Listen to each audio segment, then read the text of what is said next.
কথা প্রসঙ্গে গুরুদেব সেদিন বললেন, সাধু কাদের বলে? যারা সাধন করে তাদেরকে বলে সাধু। যারা সাধে তাদেরকে সাধু বলা হয়। শাস্ত্রে তাদেরকে সাধু রূপে অভিহিত করা হয়েছে। তাহলে সাধনের জায়গাটা কোথায়? আধ্যাত্মিক চিন্তাশীল মানুষের অনন্ত প্রশ্নের এক অন্যতম প্রশ্ন মূলত এই সাধনের স্থানটা কোথায়, সাধনা কোথায় হয়, এটাকে সর্বাগ্রে বুঝতে হবে। এই যে বোধবুদ্ধি, এটা কিন্তু অত সহজে প্রাপ্ত হওয়া যায় না। এটা বোঝার জন্যও কিন্তু সাধনের প্রয়োজন।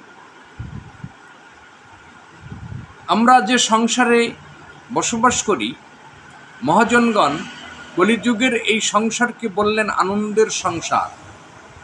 এই সংসারে কিন্তু নিরানন্দ নেই, শোক নেই, দুঃখ নেই। সংসারে শুধু আনন্দ আছে, ভালোবাসা আছে। তাই আনন্দময় এই সংসারে সুখও আছে। শুধু প্রয়োজন একজন আধ্যাত্ম জ্ঞান সম্পন্ন গুরুর সঙ্গ। একজন আধ্যাত্মময় গুরুর সঙ্গ পেলেই, সেই আধ্যাত্মময় গুরুর সংস্পর্শে আসলে, সেই বিন্দু বস্তু রক্ষা করতে পারলেই সংসার আনন্দময় হয়ে ওঠে। আমরা যে সংসারে বসবাস করি, এটাকে বলা হয় মর্তধাম।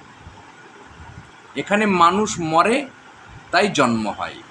আমার পিতার মৃত্যু হয়েছিল, তাই আমার জন্ম হয়েছে।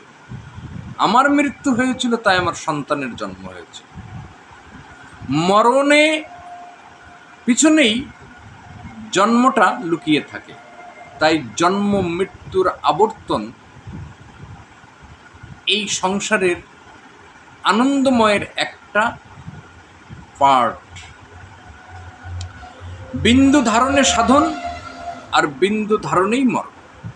এটা শাস্ত্রের মধ্যে সুন্দরভাবে লিপিবদ্ধ করা আছে। মহাজনগণ এর উপরে কীর্তন করেন। অনিত্য কামে হয়ে মত্ত পিতা বীর্য সত্তা দিয়েছে বিসর্জন। মরণে আসে, মরণে যায়, বেঁচে গেলে পরমাত্মার দর্শন।